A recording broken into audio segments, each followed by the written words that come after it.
Le 9 juillet 1975, le ciel d'Afrique de l'Est portait une tension invisible.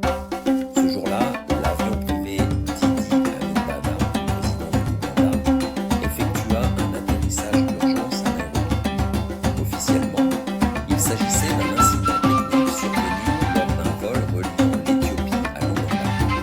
Mais dans les coulisses du pouvoir régional, cet événement fut immédiatement perçu comme bien plus qu'un simple imprévu aérien. Chaque geste Didi Amin, chaque décision, chaque silence était chargé de sens politique.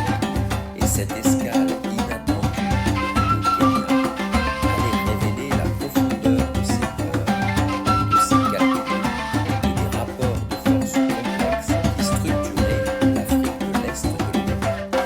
À cette période, Idi Amin régnait sur l'Ouganda par la terreur. Arrivé au pouvoir en 1971 par un coup d'État militaire, il avait rapidement transformé le pays en un État autoritaire marqué par des purges sanglantes, des disparitions forcées et une parade omniprésente. Amin ne faisait confiance à presque personne. Il changeait régulièrement de garde, faisait exécuter des officiers soupçonnés de meurtre et voyait des ennemis partout, y compris parmi ses plus proches collaborateurs. Voyager et même à l'étranger était pour lui une opération difficile, autant sur le plan sécuritaire que politique. Le voyage en Éthiopie n'était pas anodin.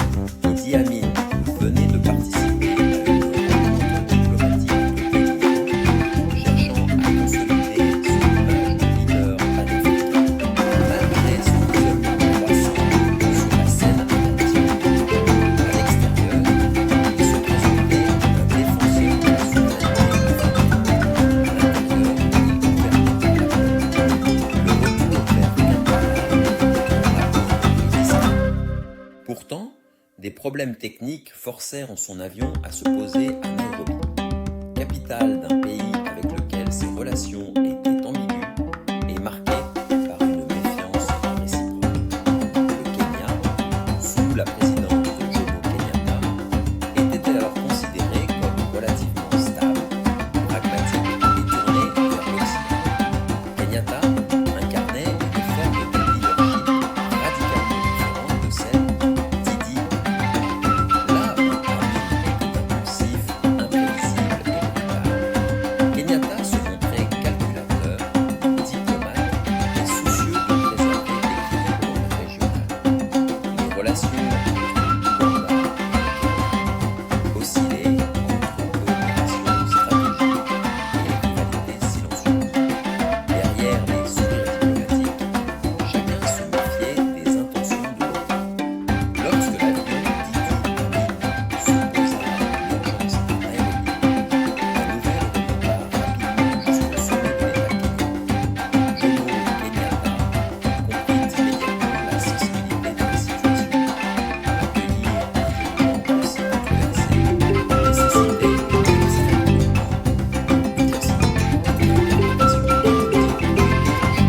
et une crise diplomatique. Car dans ce moment, Kenyatta fit alors un geste considéré comme une preuve de courtoisie politique.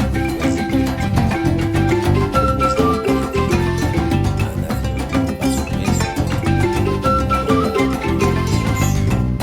L'offre apparaît généreuse, mais cachait aussi une logique stratégique.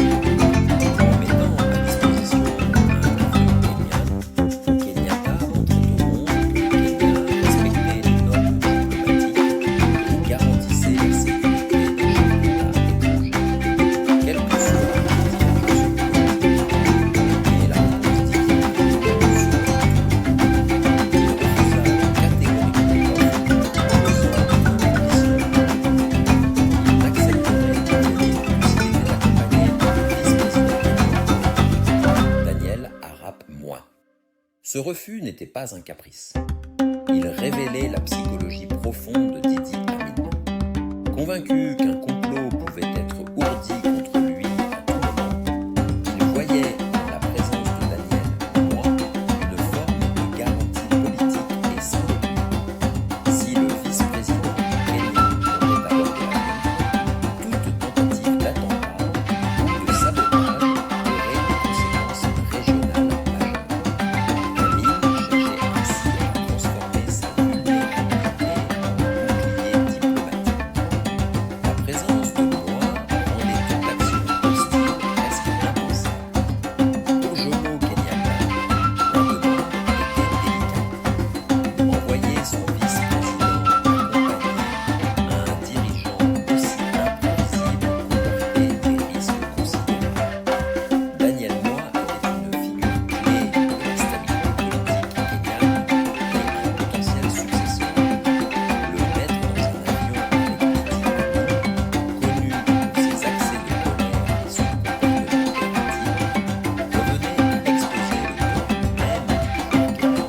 tournant silencieux dans les relations régionales.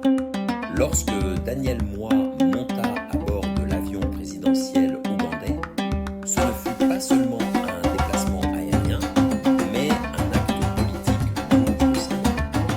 Deux visions du pouvoir, de style de leadership, se retrouvaient enfermées dans un même espace, suspendues entre ciel et terre. Durant le vol, l'atmosphère était Midi Amin, conscient d'avoir imposé sa volonté, se montrait tantôt cordial, tantôt dominant. Il parlait de politique, de menaces extérieures, de trahison supposée. Chaque mot reflétait son obsession sécuritaire. Daniel Moi, quant à lui, observait, écoutait et mesurait chaque réponse.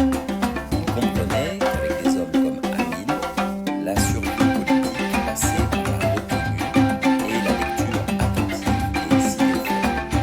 Cet épisode renforça la réputation d'Idi Amin comme dirigeant profondément paranoïaque, mais aussi étonnamment stratégique dans sa manière de se protéger. En exigeant la présence du vice-président, il avait neutralisé au moins temporairement ses craintes d'assassinat et de trahison. Il avait aussi envoyé un message clair à ses voisins. Il ne se déplaçait jamais sans garantie absolue, même si celle-ci semblait excessive. Pour le Kenya, l'incident souligne la fragilité de l'équilibre régional. Je compris à quel point l'instabilité ougandaise pouvait avoir des répercussions au-delà de ses frontières. La survie d'Idi Amin représentait à la fois une source de tension et un facteur de flexibilité dans la logistique, tant il restait en